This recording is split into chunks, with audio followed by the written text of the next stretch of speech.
child worlds. I'm ready to happen.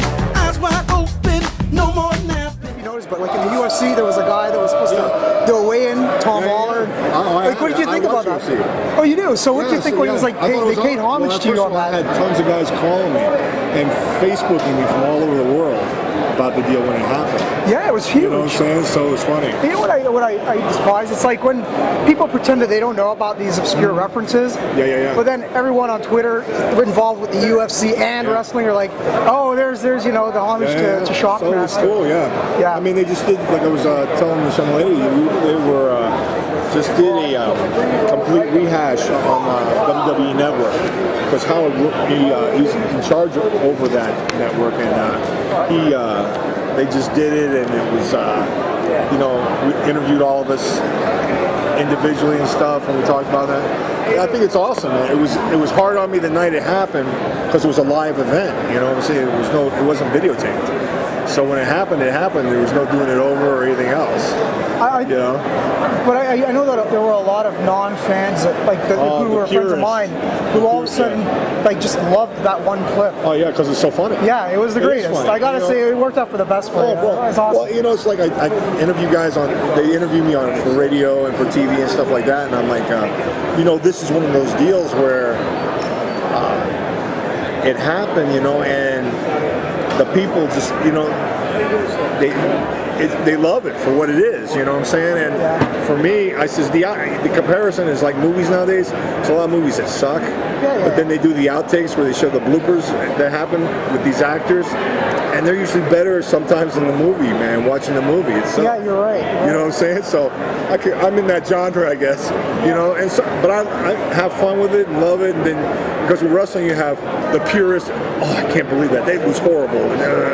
Like, it happened, man. It happens. I mean, no matter who it is, and every wrestler at some point in time has had a flub.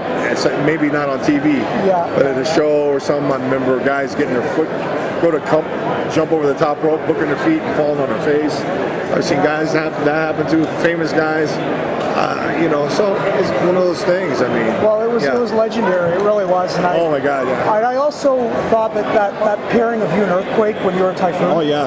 I actually thought it was a natural thing. It was a natural fit. Like, it really was. We worked like smaller guys, and here we were these big guys, and we had fun with it, man. We had fun being bad. You know, like took enjoyment on it, and people, I think, kind of related it, because we weren't just lumbering guys. You know, we could actually move a little bit. I mean, you know, and Quake was awesome, man. He was my brother from another mother. He wrestled here in Canada for the Olympic team. He wrestled at LSU in the States in college. He was undefeated as a sumo in Japan, but he couldn't deal with all of it because it's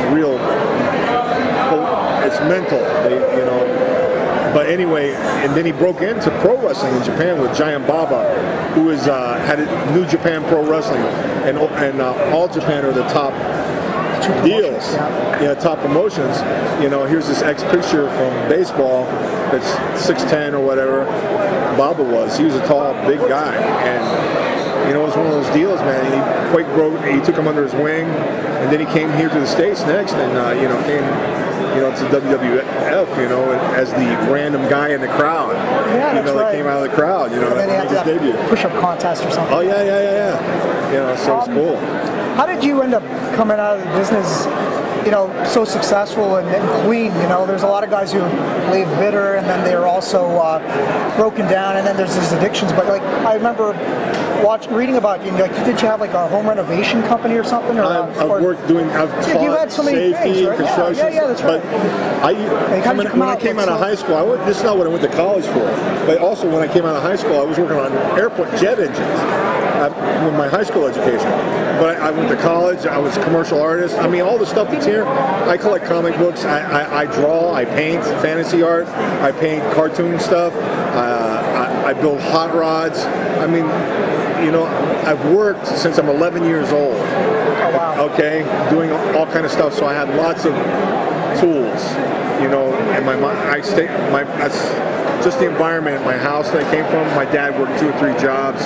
He only graduated 7th grade, but he was a smart man, good with numbers. My mother was the same way, and I came from lower income, and I just worked, and then I did athletics, man. That was my deal. I train every day now, sometimes twice a day, and it keeps me sharp here, and it keeps me in a good mood, and I have fun. I have a great wife, and I have good kids, and the business, I wasn't into the drug. I didn't have to get diversions. I would sit back and watch the diversions.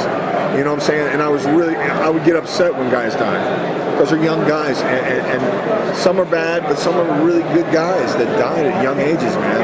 And, you know, their family suffers and everything, you know, and it's hard. We got enough going against us in regular life, you know what I'm saying?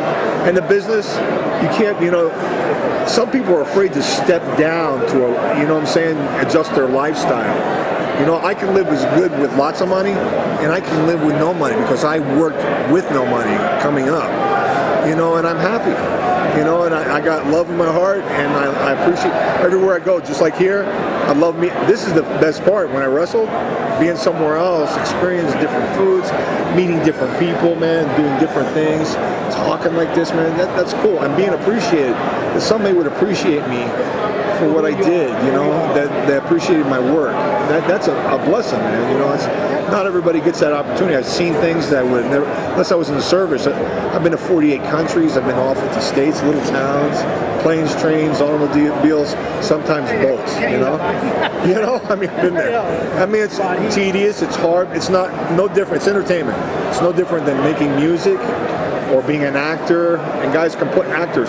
Oh, the paparazzi. The paparazzi make them. You know what I'm saying? If you put yourself out there in the public, okay, fans are going to be there. Some of them are nutty fans, some of them are sane fans, you know, but this is the way you chose to make your living. I feel lucky to have been able to have the opportunity to make a living like this, you know, doing this stuff, you know, and it giving back to me and that stuff, and to be recognized years down the line, you know what I'm saying? So that's kind of, you know, it's kind of awesome, you know. Okay, I mean, keep it up, whatever you're doing, because like you've aged well. Like I was like tune in and watch these shoots later on, years later. And I'm like, Typhoon's aged pretty damn well. But you know, when you guys were coming out, I had premature gray hair, man, when I wrestled. Oh, did you? I had to dye for 18 years of my hair. Oh, I didn't know that. It was great. Yeah, man. I had to dye my hair and my beard, you know. And then I did Mortal Kombat. I've done TV and movie stuff and that. And I worked on Mortal Kombat, the TV series, and I was like, they said, well, we're gonna pay you extra to shave your head for this character, Zdak. And I'm like, okay, I'm getting paid extra, and they a few $1,000s, and they're giving me the money, and I don't have to take and color my hair. I'm like, awesome, this is great. Yeah. You know, so I'm cool. So I can live with the gray. I'm okay. I know I'm an older guy now. I mean, but I take care of myself. I train once, sometimes twice a day. You know, I'm very active, and like I said, I go in a lot of different directions. It takes care of me. Well, when you came out with the name, well, Earthquake and Typhoon, was that the original like natural disaster name, or was there like Earthquake and Hurricane or something? No. Just Earthquake and Typhoon. There was a guy who came down the line for another company that wrestled as Hurricane. That's right. But it was a smaller guy. Or something like that. Yeah. Okay. But no, they came up with the deal, you know, because of merchandising. Yeah.